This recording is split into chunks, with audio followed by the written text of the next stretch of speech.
Legendás harcsás vizeken. Ázsia legnagyobb harcsája. Narrátor Epres Attila.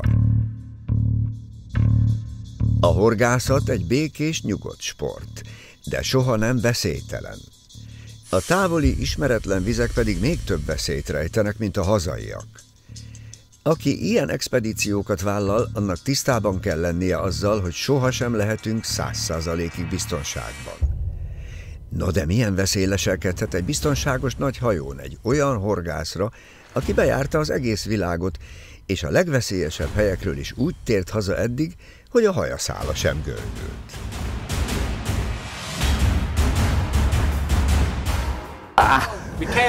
Ja.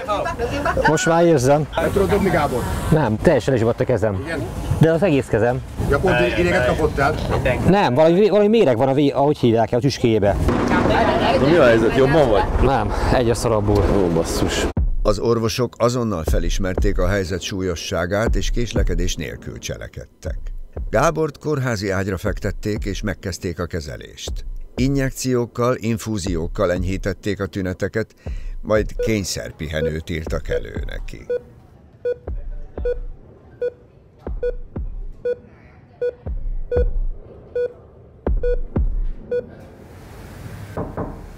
Gyere! Szép jó reggelt! Jó reggelt, Gabi! Jó reggelt! Jó reggelt! Na mi újság, hogy vagy? Hát figyelj, a tegnapihoz képest lényegesen jobban, de hát nem vagyok 100-as. Hát azt gondoltam, ahogy tegnap mentek a dolgok. Ja. És hogy érzed a mai napot? Gábor, hát az esélytelen. Hát olyan gyenge vagyok, mint a tavaszi lepkefing. Ami jó hír, hogy a kezemet már tudom mozgatni, remeg még egyébként a kezem, de a zsibadás már csak a kézfejemben van, az ujjamban a duzzanat jelentős része lement, és végre nincs az a erőteljes, fájó, feszítő érzés az alkaromban, a felkaromban, és a legidegesítőbb volt tőle, amikor mondtam, hogy a mellkasom.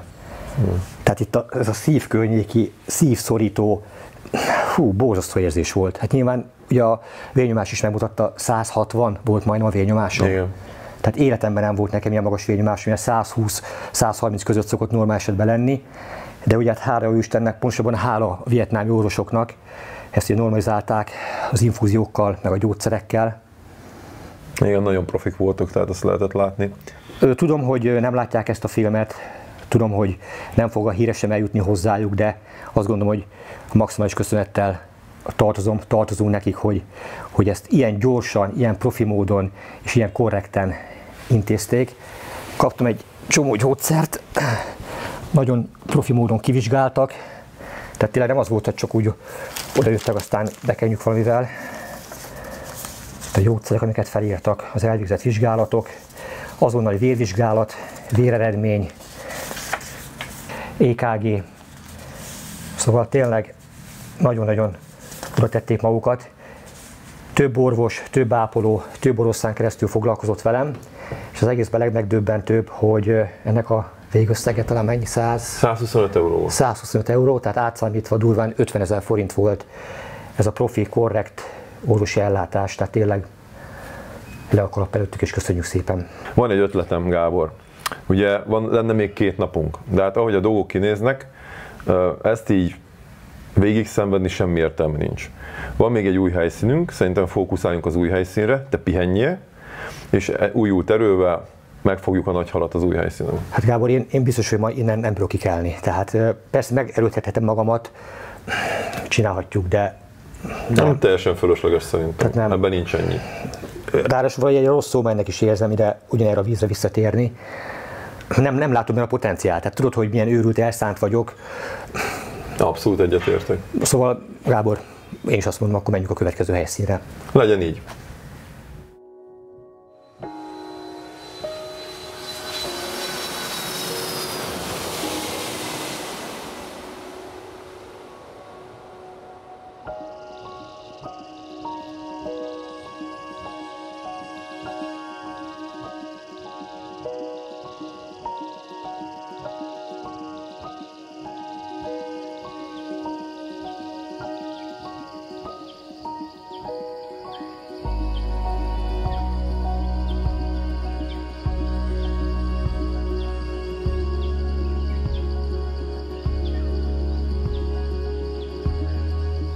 2 nappal ezelőtt nem volt még túl rózsás a helyzet, némi túlzással meg akartam halni.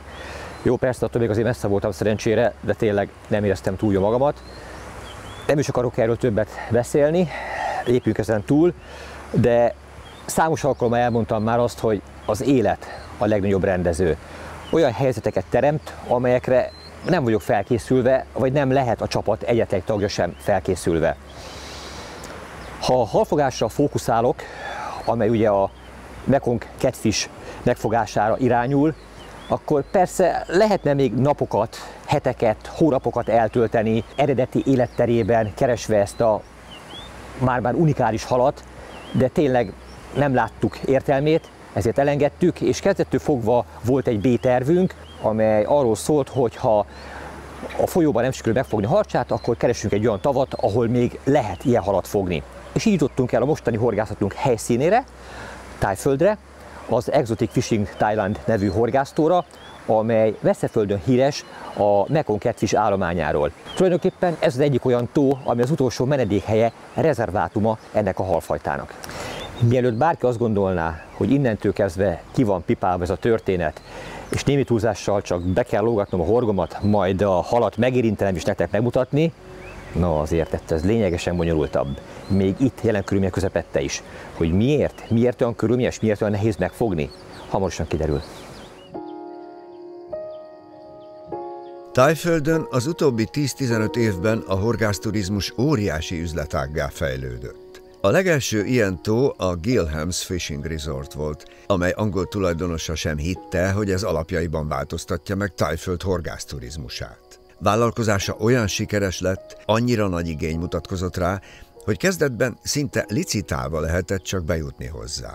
A szemfüles üzletemberek gyorsan felismerték az óriási potenciált ebben a szolgáltatásban, így hamarosan több tucat hasonló tó létesült Thaiföldön. Ezekben a tavakban ritkaságszámba menő, főként Dél-Amerikából és Ázsiából származó halak élnek, amelyek kiemelt védelem mellett gondtalanul fejlődhetnek, szaporodhatnak.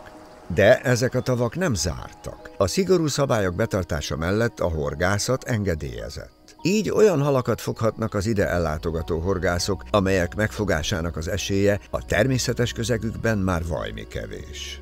Ami különleges a horgászati lehetőség mellett, és különösen vonzóvá teszi ezeket a tavakat, az a rendkívül jó kiépített infrastruktúra. Minden tó körül igényes szállások és étterem várja a megfáradt horgászokat. Thaiföldön az időjárás mindig kellemesen meleg, így egész évben lehet itt horgászni. Sokan a családjukkal érkeznek ide. Amíg a család többi tagja pihen vagy más programot élvez, addig a családfő boldogan hódolhat kedvenc hobbiának.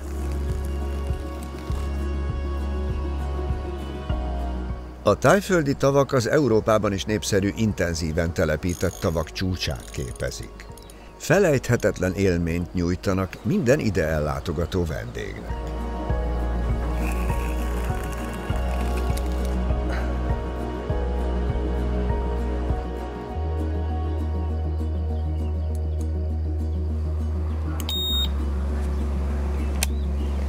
Több különböző fajta csalival vetettem be a végszelékeket, aztán majd kiderül, hogy melyikre lesz érdeklődés elsőként. Nem csak a tó közvetlen környezete volt csodálatos, hanem az azt körülölelő mészkőhegyek és az azokon megtelepült buja növényzet is. Szinte harapni lehet a zöldet, az orrunkban érezzük a párás, meleg levegő illatát. Thaiföld éghajlata nagyon kiegyensúlyozott. A trópusi monszun időjárást az év folyamán alig változó középhőmérséklet jellemzi. A legforróbb hónap a nyári monszun kezdetét megelőző április.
napközben sem tétlenkedtünk, folyamatosan különböző végszelékekkel, csalikkal és aktív etetéssel próbáltuk a halakat a helyünk elé csalni, vagy megtartani, de jelen pillanatban azt kell mondjam, hogy még egyetlen kapás nélkül sikerült a napot megúszni.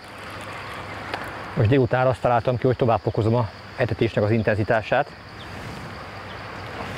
és egy úszós, illetve egy fenekezős végszelékkel próbálkozom erre a halra. Aztán hát előbb-utóbb valamelyiken jelentkezik a kapás. Nagyon pontosan, precízen tudom dobni már a szpombot. Szinte az úszót telibe verem, tehát nem ezen múlik.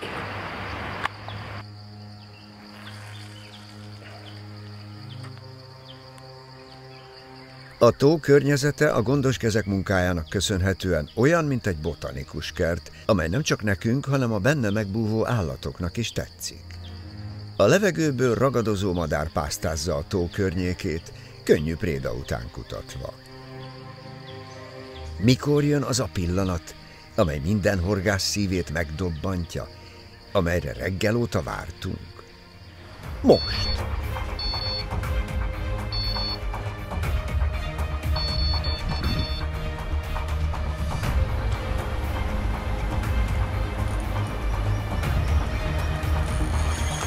Hallod?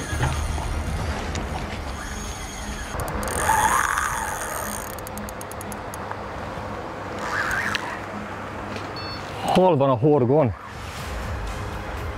a késő délután kitartó folyamatos etetése azért csak hozott egy határozott kapást, de még fogalmam sincs, hogy ez milyen hal.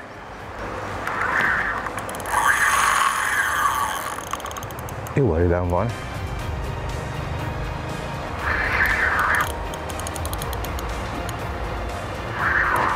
Jó öreg Shimano Baitrunner orsó. Hány kilométer lehet ebben már? Vagy hány 100 kilométer? Ez a baromi kemény, rövid, de erős bottal. Tökéletes párost alkot a közel 40-es fonott főzsnorral együtt.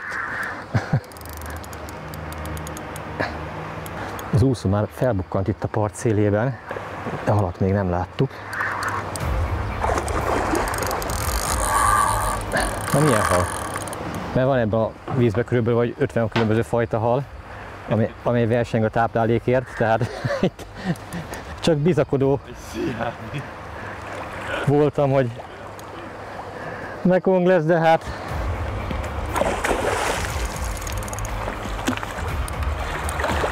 szágban az első halam.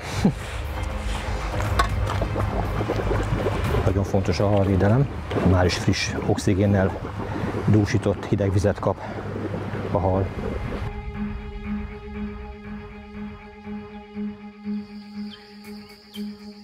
Íme első halam ebből a csodaszép tóból. Egy erőtől duzzadó sziámi ponty.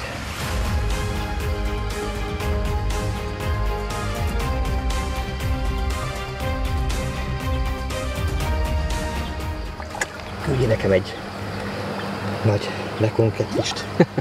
Lehet meg előlük a csalit.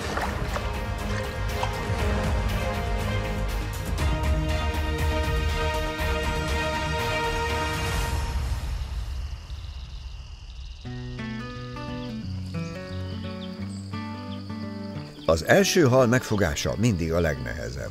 De ahogy ez a szágba kerül, már kellő önbizalommal vág neki a horgász a következő napnak, hiszen tudja, hogy jó úton jár. Nehezen lehet elképzelni, hogy lehet ettől szebb tavat is csinálni. A tavat körbevevő növények, fák, bokrok, virágok nagyon hangulatossá teszik. A tó tulajdonosa 2 évig kereste a megfelelő területet. Amikor megtalálta ezt a területet, egy ritkás pálmaerdő volt itt csupán, közepén egy kis patakkal. A hegy lábainál kialakított tó igazi mestermunka lett. A környezet mesés, talán a legszebb thaiföldi tó. Minden horgászhely mögött található egy kis fedett bungaló, amely megvéd a perzselő hőségtől, vagy éppen az esőtől.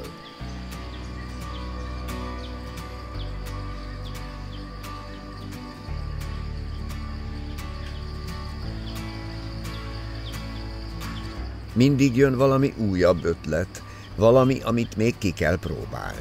Most sincs ez másként. A helyben előállított csodagolyók talán a horgunk köré csalogatják a halakat. De, mint tudjuk, a remény hal meg utoljára.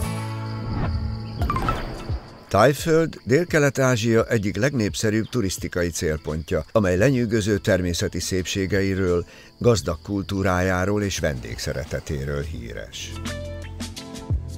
Az ország számára jelentős a turizmusból származó bevétel. A decembertől februárig terjedő időszakban, amikor Európában és Észak-Amerikában tél van, a tengerpartok turisták millióit vonzzák.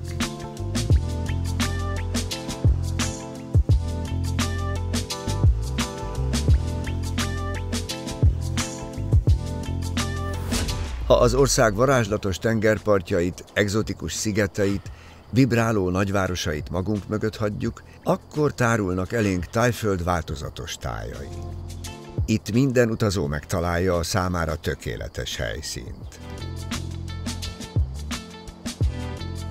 A hegyvidékek lélegzetelállító sziklaformációikkal, amelyeket patakok, vízesések tarkítanak, mesés élményt nyújtanak.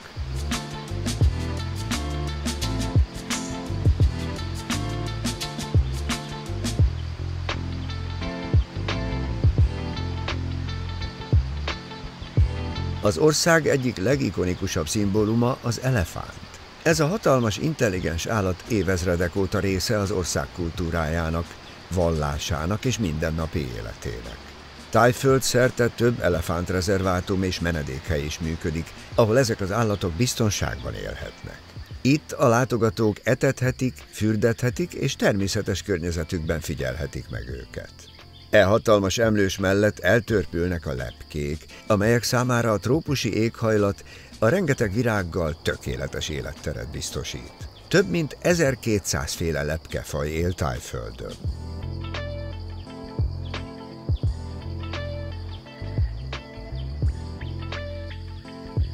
Pálmaerdői fontos ökológiai, gazdasági és turisztikai szerepet töltenek be. Ezek egyszerre jelentenek természeti csodát és gazdasági erőforrást is. A természetben való gyönyörködést a horgász számára a legszebb zene hangja töri meg. Ismét megszólal a kapásjelző.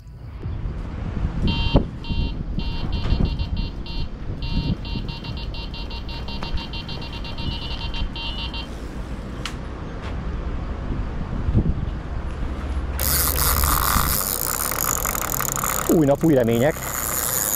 Ugyanazon a helyen folytatjuk a horgászatot, ahol tegnap abba hagytuk.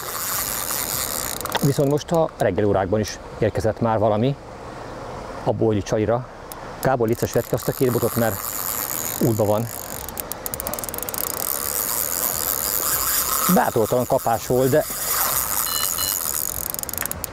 a fárasztás az viszont elég agresszív, vagy a hal maga. Eddig sokat nem tudtam rajta mozdítani. Megcélozta a tónak a bal sarkát, és megálltathatatlanul tart abba az irányba. Önmagában az adott célhal megfogása is már kihívást jelent, hiszen rendkívül változatos a halfauna, és nem lehet durván elkülöníteni őket egymástól. Miközben minden nap újabb és újabb információra teszünk szert, természetesen megpróbálok a lehető legjobban felkészülni egy adott halfajtára, amikor meg akarom azt fogni, minél több információt begyűjteni róla, de erről a Mekong harcsáról nagyon-nagyon kevés értékelhető információ van. Most már azt is tudom, hogy miért, hiszen nyilván természetes közegében rendkívül nehéz megfogni, mert nagyon kevés van belőle, míg ezeken az intenzíven telepített tavakon pedig több különböző módszerrel is eredményesen horgászhatók. Ugye emlékeztek rá, amikor Vietnámban próbálkoztam, akkor puha testűekkel horgáztam rájuk. A helyi segítői meg voltak róla győződve, hogy azzal eredményesen lehet megfogni, ha nem túl nagy méretűeket, amiből végül is nem lett egy darab sem. Még itt a tegnapi nap folyamán főleg az úszós készséggel víz közt próbáltam megfogni, ugyanis ez a mekong harcsa, ez nem egy tipikus ragadozó, nem olyan, mint a mi harcsánk, amely kifejezetten üldözi, keresi a prédát, amely elsősorban hal.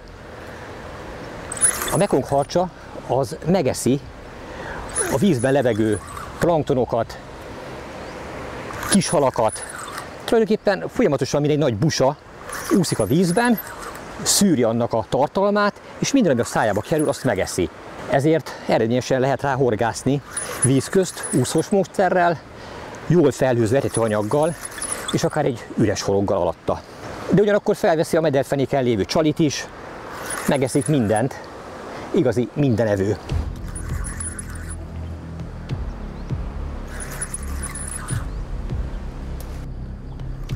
Redtail catfish, vörös farkú harcsa, az amazóniai vizek egyik jellegzetes szép ragadozó hala.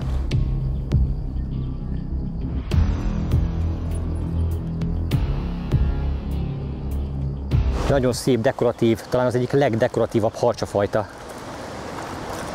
Gyönyörű úszói vannak, vörös farka, pettyes feje, tényleg egy szép hal. Úgy látom, elkészült az erejével.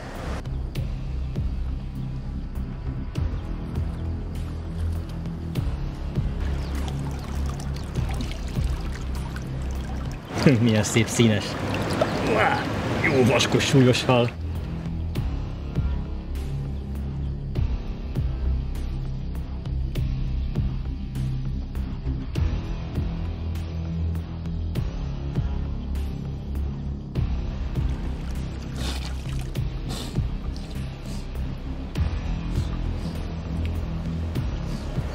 Egy lépéssel közelebb a vágyott halhoz. Ő már legalább harcsa.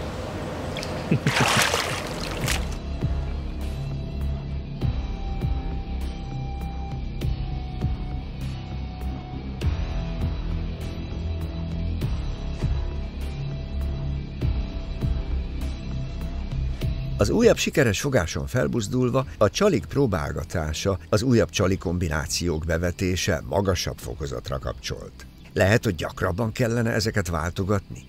Sűrűbben kellene dobni? Fokozni kellene a horgászat intenzitását? Hamarosan kiderül, hogy jó volt-e az elképzelés.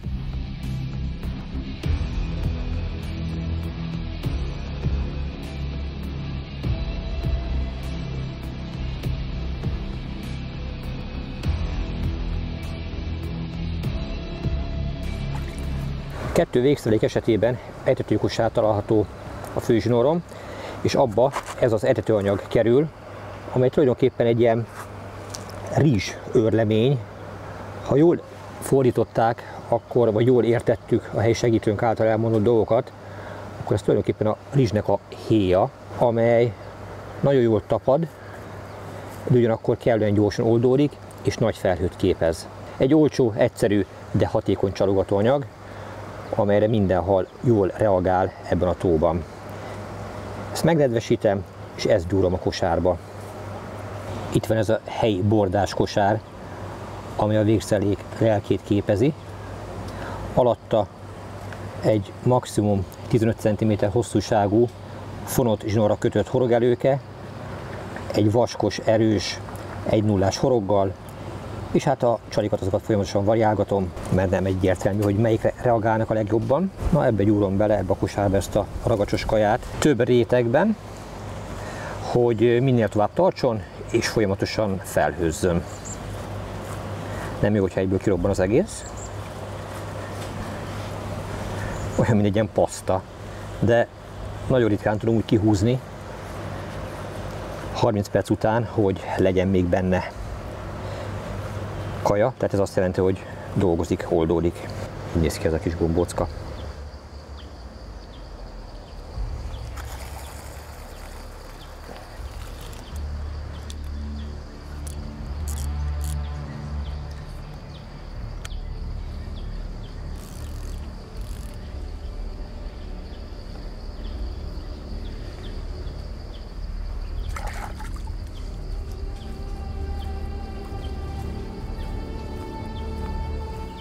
Ez egy még természetesebb gombóc lett, egy szembólival.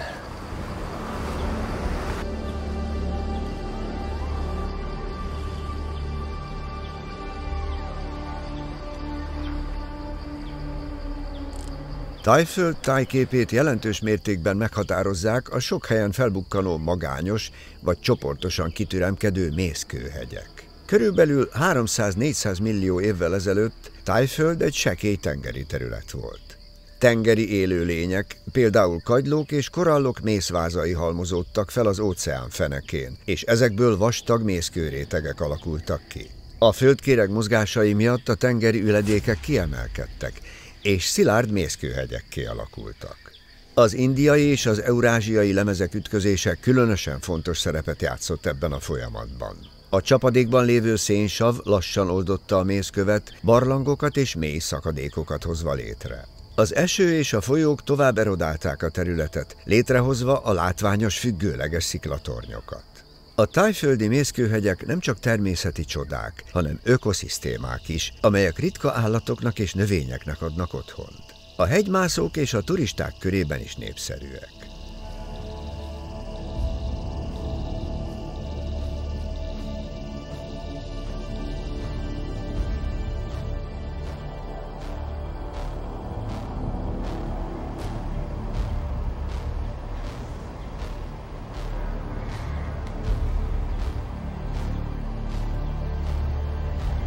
A harmadik napra egyértelművé vált, hogy folyamatos etetés nélkül nincs esélye a halakat a horgászhely elé csalogatni.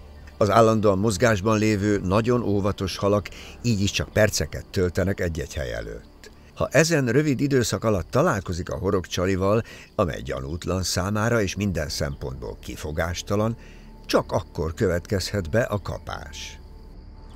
Javában benne vagyok a harmadik nap délutánjában, és hát eddig annyi halat fogtam, amennyit láttatok. Azaz 2 darabot. Hát ez nem túl sok, főleg, hogyha figyelembe vesszük azt, hogy mennyi hal él ebben a tóban, és ilyenkor mindig elmosolyodom azon, amikor a legtöbb horgász azt gondolja, hogy ja persze, hát egy ilyen tóból kifogni a halakat, hát az rendkívül egyszerű, hiszen némi túlzással több a hal, mint a víz. Persze, hát ide kell jönni, és akkor meg kell mutatni. Persze ezt sem akarom túragozni és túlmagyarázni, de egy biztos, hogy az itt élő halak sokkal érzékenyebbek, sokkal óvatosabbak, mint mondjuk, hogyha ugyanezekkel a halakkal találkoznék természetes vízi közegükben, valószínűleg sokkal egyszerűbb lenne őket horogra csalni. Ezek mindegyike már szinte biztos, hogy volt horgom, jól ismerik a csalikat, a veszélyt jelentő zsinórokat, és mindent elkerülnek, ahogy annak a közelébe kerülnek. Szóval nem tudom, minek kell bekövetkezni ahhoz, hogy végül valamelyik behibázzon. Ami némi reményt ad és felvillanyoz, az a tegnap esti fogás. 2-vel mellettem jobbra az angol horgász kollega 6 óra környékén akasztott egy hatalmas mekongharcsát, és egy látszólag véget nem érő fárasztás kezdődött. Több mint 4 oroszlán keresztül küzdött vele és fárasztotta, pedig tapasztalt rutinos horgász, tehát nem taknyoskodott vele. Mire végül a segítők a halkiemelő ketrecbe tudták segíteni azt az óriási mekongharcsát, amelyet én is szeretnék kifogni.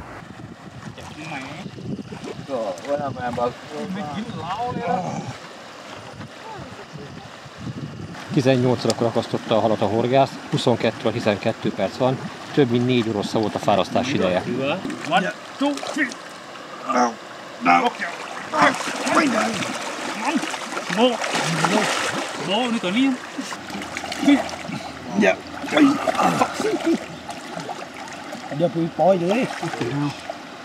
And go.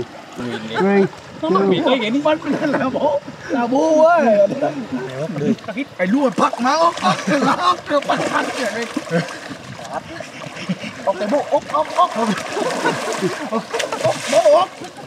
Tehát egy már biztos, hogy él ebben a tóban, persze nyilván van benne több is, amely elcsábult a csalira.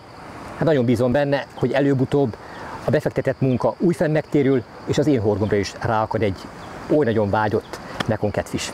A horgászat egy türelemjáték.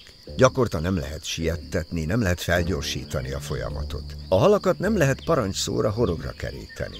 A rendkívül felgyorsult világunkban minél több élményt szeretnénk begyűjteni, és egyre több halat akarunk kifogni.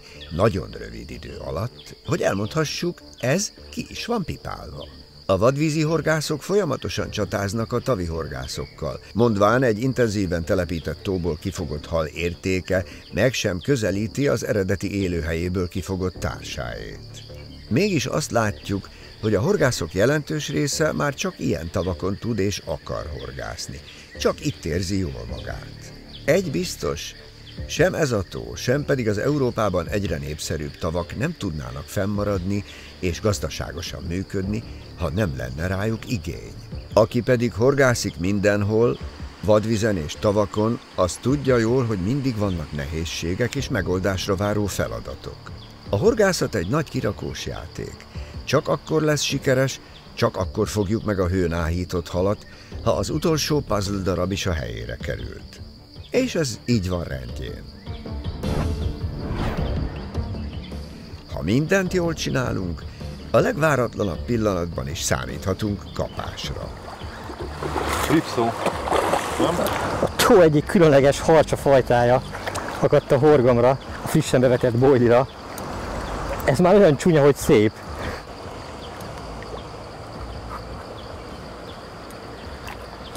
Oké. Csap bele. Mielőtt kiemelném ezt a halat, és rendesen megfognám, hogy mutassam meg nektek, hát kés pengék sorakoznak az oldalán. Nekem most ezen a túrán nagyon vigyáznom kell az ilyen szúrós halakkal, mert nem túl jó moment jelentenek számomra. Fogtam már hasonló halat Argentínában, ott ármádónak, páncélosnak nevezték ezt a halat, de az nem ugyanaz a fajta volt, hanem az egy másik alfaja ennek a rendkívül éles vértekkel ellátott halnak. 5 vagy 6 különböző fajta ilyen típusú hal létezik a Földön, és ő nő meg a legnagyobbra. Ha jól mondom a nevét, Ripszó catfish. Ez nagyon vaskos és nehéz hal. Egy igazi különleges harcsa. Kék szemekkel, nagyon érdekes fejjel és bajusz szerkezettel. Egy igazi unikális hal. Próbálom úgy találni, hogy ne szúrja nagyon, ne vágjanak szét a vértjei.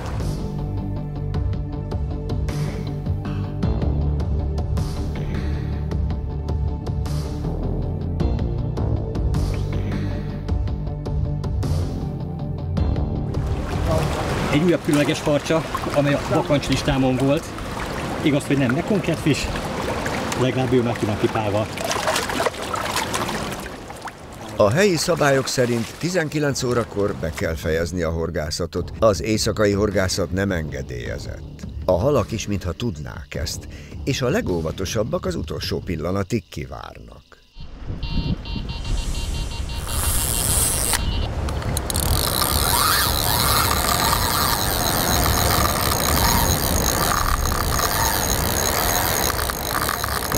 Lehet megjött az a hal, amire oly nagyon vártam, és egész nap dolgoztam. Ilyen erős halat még nem akasztottam, mióta itt vagyok. Gábor, te kell az összes többi botot?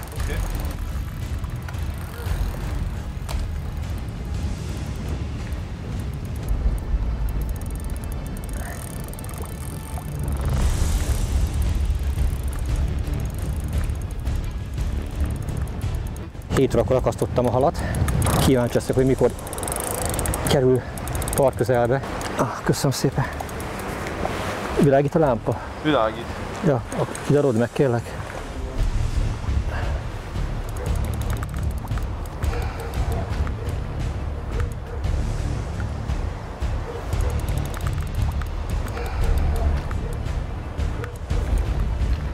Segítőim végig mondták, hogy bízzak benne, csináljam, ne hagyjam abba, etessek.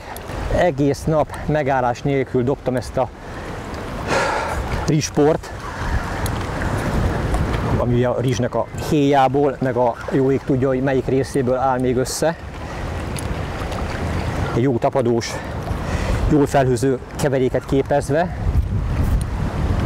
És előbb-utóbb ide fog jönni a Mekong catfish. Hát nem tudom, hogy az van-e a horgomon, de az biztos, hogy egy baromi nagy hal küzd. A végszelék, a nagy gombócos végszelék volt, hatalmas nagy gombócot gyúrtam az etetőkosárba, és a horogra, pontosabban a halszelőkére egy pop-up csalit tettem fel, és ezt szippantotta föl a hal.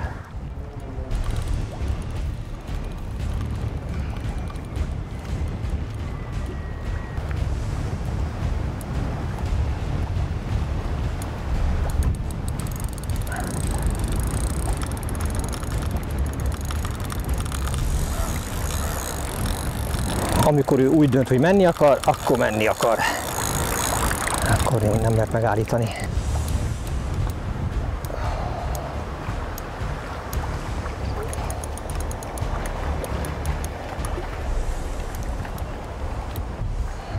Centiméterről centiméterre lehet csak közelebb húzni, de amit sikerül az orsó dobjára feltekerni, azt egy nekülukaszkodással pillanatok alatt visszaviszi, mint ahogy most is.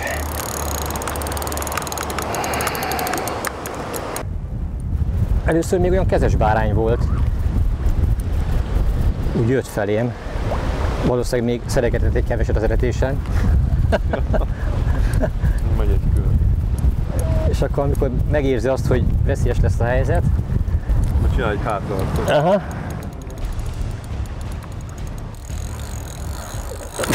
Amit föltekelt az orsó dobjára, azt visszaviszi, és kezdődik előről. Ott a fárasztó, nem akarod használni? Mint látható, föl kellett raknom egy fárasztóvet, mert egyszerűen szétszedi az ágyékomat a botnak a vége, hogyha nem támasztom meg valamilyen módon. Így azért könnyebb egy kicsit a fárasztás. Itt csak karból, meg hátból kell tartani és húzni.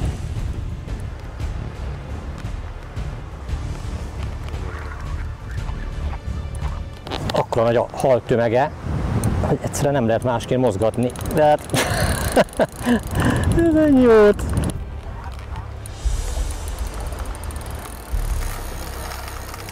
Megjelöltem az eretésnek a helyét egy célnaütközővel, hogy hajszál pontosan mindig ugyanarra tudjak visszadobni.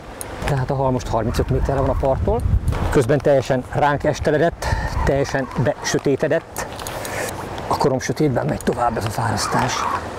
Azon kell drukkolni, hogy a horog jól akadjon, a felszerelés, horogelőke, a főzsinór és minden eleme jól bírja, mert itt azért elképesztő igénybevételnek van kitéve a felszerelés minden porcikája. De ha lazítok a féken, akkor meg soha nem ér véget a fárasztás.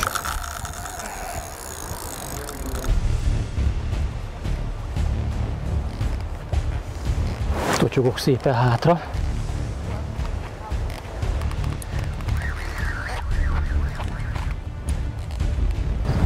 Folyamatosan terhelni kell, akkor talán át lehet venni valamelyest az irányítást. Az óriási halak fárasztásának ez a legkritikusabb pillanata, amikor a part előtt forgolódik a gigantikus ellenfél. Erejével még biztos, hogy nem készült el, de Gábor úgy döntött, hogy ezt a kérdést mielőbb rövidre akarja zárni.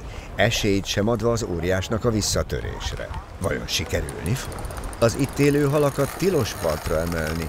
Speciális merítőhálóval lehet csak őket megmeríteni, majd a vízben tartani és fotózni. A legnagyobbakat pedig ebbe a hatalmas halketrecbe terelik. Hú, benne van? Benne van. Ó, oké. Megvan. Hihetetlen. Sikerült megfogni. Istenem. 37 perc alatt. A keretbe vezettem a halat. 37 perc. Halnak a hasa, azt alig érem el. Olyan vaskos, hogy elképesztő. Mivel rendkívül értékes stikfahalról van szó, ezért a halvédelem legfontosabb. 5 percig vízben kell tartani, és friss vízzel kell ellátni. Mint látjátok, azonnal kezelik az esetleges sebeket, sérüléseket a hal testén. Szerintem több lesz a végén a kék rajta, hogy ez nyilván, mint a hal.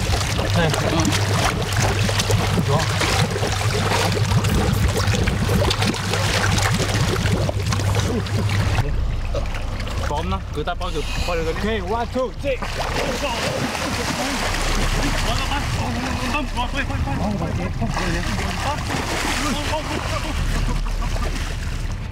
A hal kapitális méreteit és elképesztő erejét mi sem jelzi jobban, mint az, hogy 4 ember is kevés volt a stabil megtartásához és kiemeléséhez. Könnyedén csavarta ki magát a horgászok kezéből, és valójában azt csinált, amit ő akart.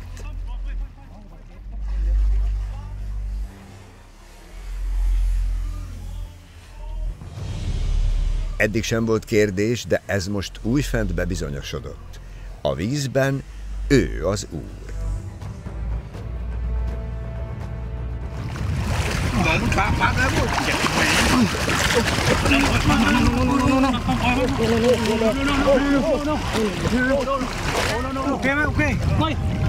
Elment. Jó, ennyi volt. Egy pillanatra se tudtuk megmutatni teljes értelmében a halat. Annyira erős is. Ürge volt még, de hal meg volt. Ahogy én satszoltam, ez minimum 150 kg-os volt. Minimum.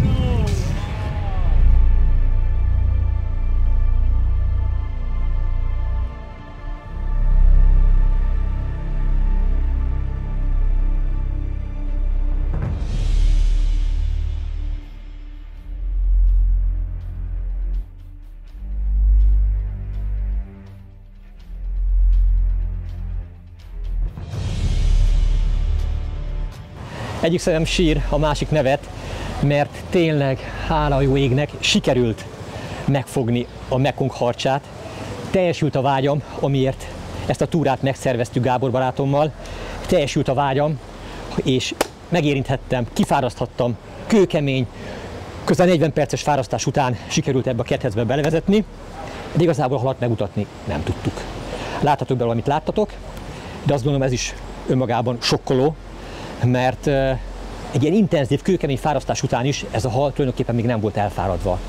4 embert úgy dobált szét, hogy esélyünk sem volt arra, hogy megtartsuk, és végül klasszikus módon megemeljük.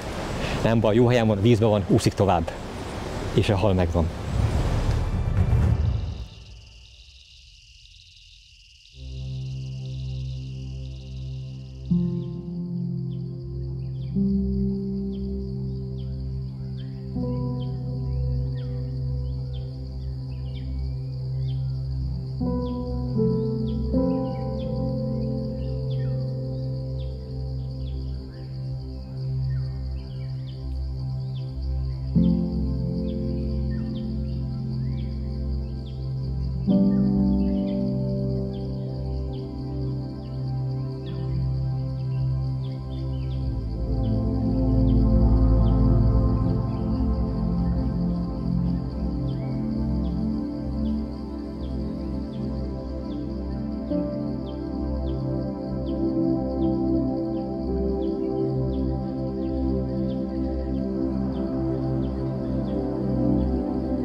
Még mindig a hatás alatt vagyok a tegnap esti hal fárasztásának.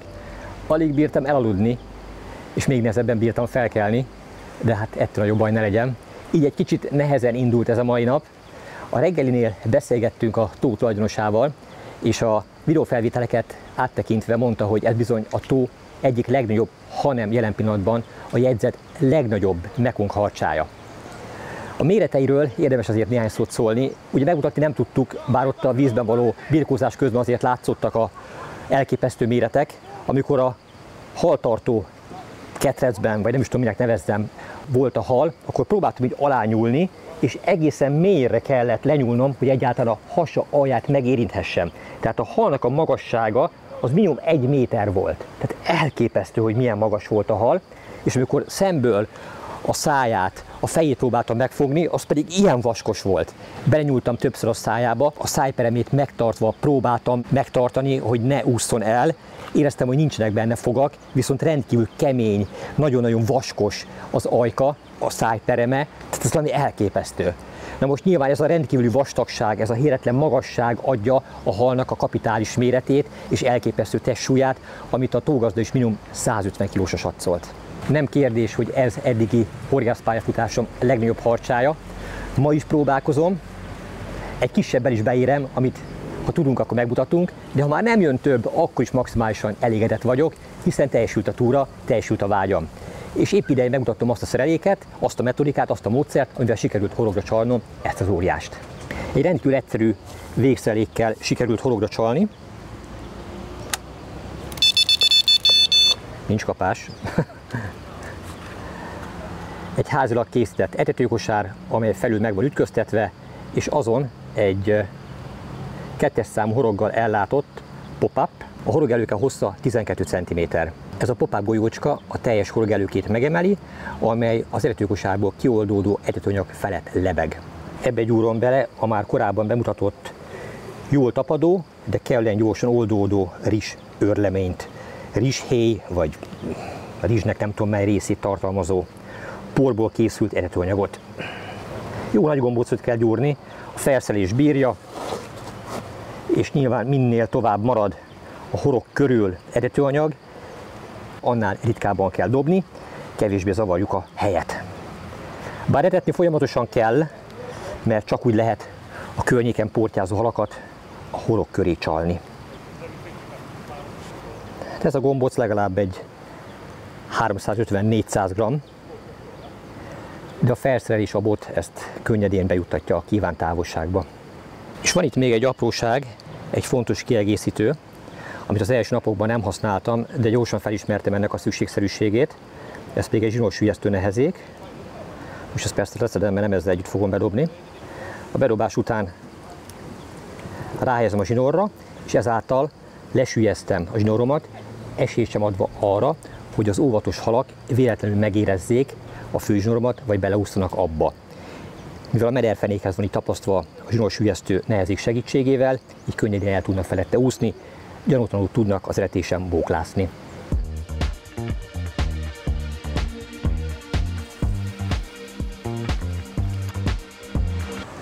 Pontosan egy helyre próbálom mind az etetést, mind pedig a végszerelékeket bejuttatni. Kiakasztott zsinórklipszel dobtam be, illetve a zsinórra egy célnaütközőt tettem, amely segít az etetés távolságának a megtalálásában minden egyes dobás során. A bedobás követően a főféket kicsit meglazítom, és ráakasztom a zsinórsüllyesztő nehezéket.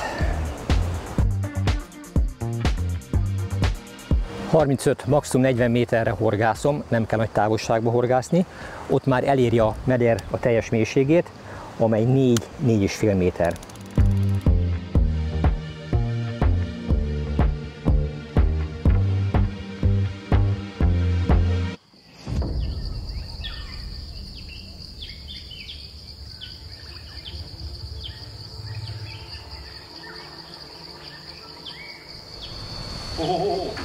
Ez nagyon szalad. Az jól látszik, hogy a délelőtti órákban még ez a nagygombócos, felhőző etetéssel szinte lehetetlen bármit is horogra csalni. Csak a délutáni órákban működik igazán látványosan. Ezért egyeztetve a segítőimmel és a tógazdával azt javasolták, hogy a délelőtti órákat inkább pelettel és bolyval való horgászatra koncentráljam.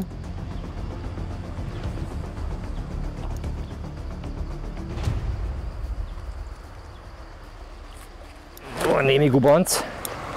Wow! És a horgon egy nagy paku. Eddig 5 különböző fajta halat fogtam. Ez az 5. fajta, a neve paku, ami gyümölcsevő pirányát jelent. Tehát ez a pirányák közül a legnagyobb fajta. Ilyen nagyot még soha nem fogtam. Ennek is vannak fogai, bár nem annyira hegyesek, mint a kisméretű pirányáknak, de ugyanúgy semmiképpen sem ajánlatos a szájába belenyúlni, a fogai között matatni, mert súlyos sérüléseket tud okozni. Nagyon erős az állkapcsa, erősek a fogai, szóval nem játék. Nézzétek, milyen nagy jó. Wow!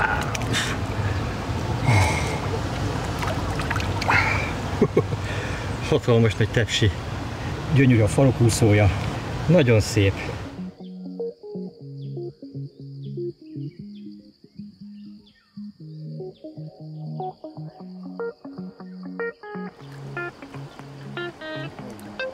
A csalikkal való kísérletezés, azok kombinálása egy pillanatra sem állt meg, és lám megérte, hiszen egy újabb szép halhoz segítette hozzá Gábort. Időnként csak ámultunk és bámultunk, hogy milyen csodálatos madarak szálltak le a tóparti fákra.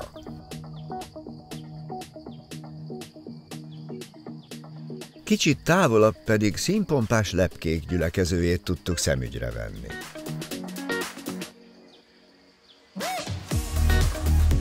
A tó határain túl, a hegylábainál pedig ez a ritkán látható hosszú farkú makákó nézett velünk farkas szemet. És ha még ez sem lenne elég, akkor olyan szerencsések voltunk, hogy azt is láthattuk, amint a makákók csapata a Mészkőhegyen burjánzó fákon ugrándozva haladt tovább.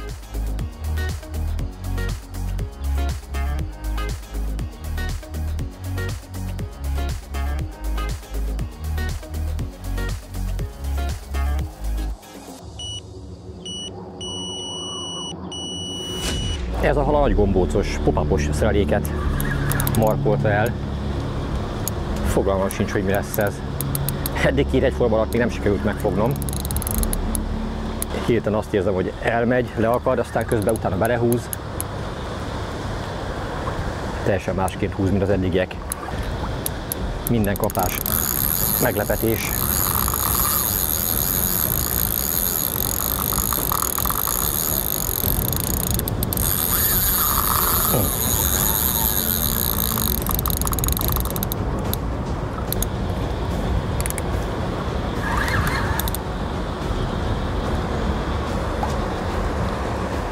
Már ott forgolódik.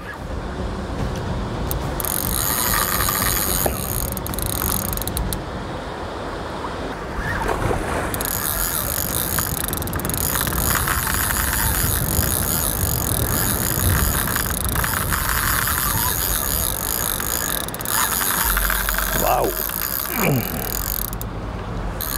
Wow!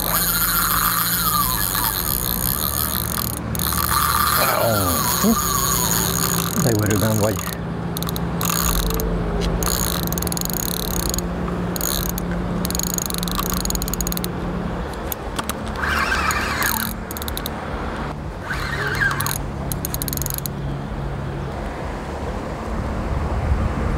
Haha, sziámi ponty. Most látom. Ő volt az első halom, amit sikerült megfogni úszós készséggel.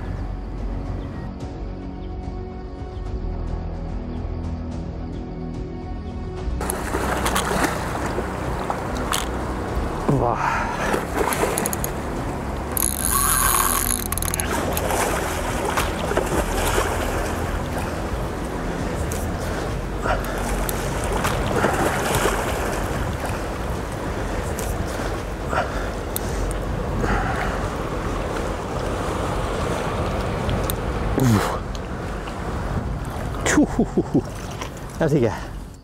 Ez a legnagyobb sziámi ponty, amit valaha fogtam. A guide-unk szerint olyan 60 kg körül van. Nézzétek a hatalmas száját, óriási fejét. Szerintem nem sok esélyem lesz ezt megmutatni. Teljes terjedelmében be ki fog lőni a kezemből. Hihetetlen erősek ezek a halak és fürgék. Megpróbálom.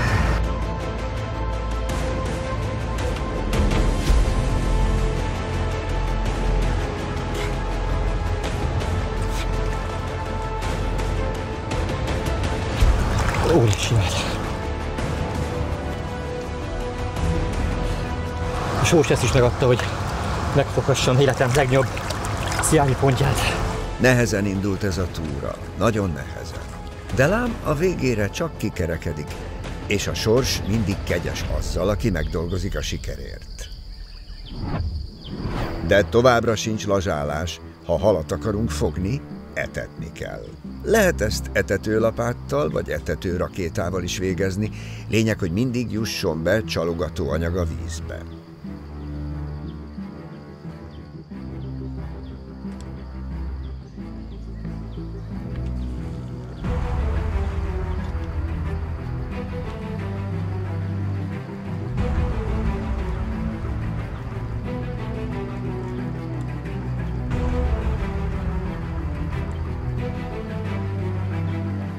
A babonás horgászok szerint, ha szitakötő száll a horgászbot végére, ha ott pihen, nem szabad megzavarni, mert szerencsét hoz. Vajon működik a babona itt is? Lesz még kapás?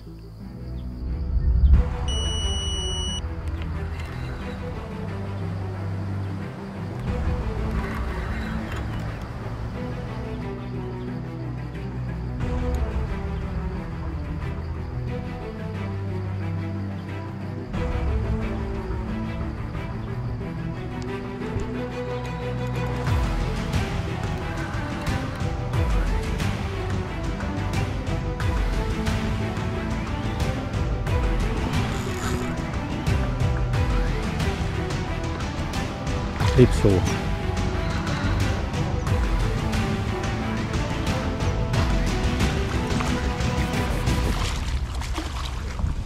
Páncélos.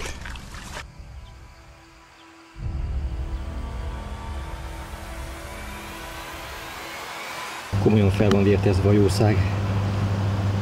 Brutális, milyen vértrendszer, milyen páncélzat védi ezt a halat.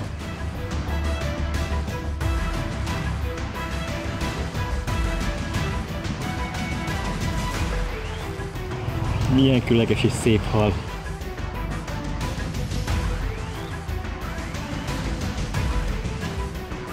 Köszönöm az élményt, köszönöm, hogy megfoghattalak.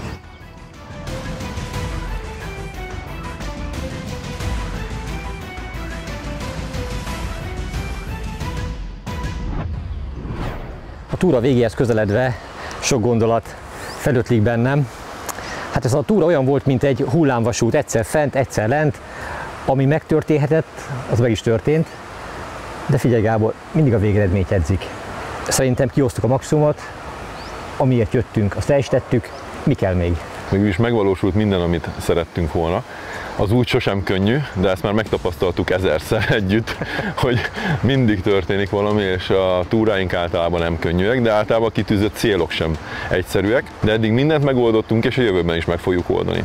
Gábor, nagyon szépen köszönöm a szervező munkát, köszönöm a segítséget, aktív örülök, hogy itt lehettem. Folytatása következik. Így van. Legendás harcsás vizeken. Ázsia legnagyobb harcsája. Narrátor Epres Attila. Fényképezte és rendezte Takács Péter. Producer Döme Gábor. Utazásunkat ezúttal is az Adventure Fishing utazási iroda szervezte. Köszönet érte Pálfai Gábornak.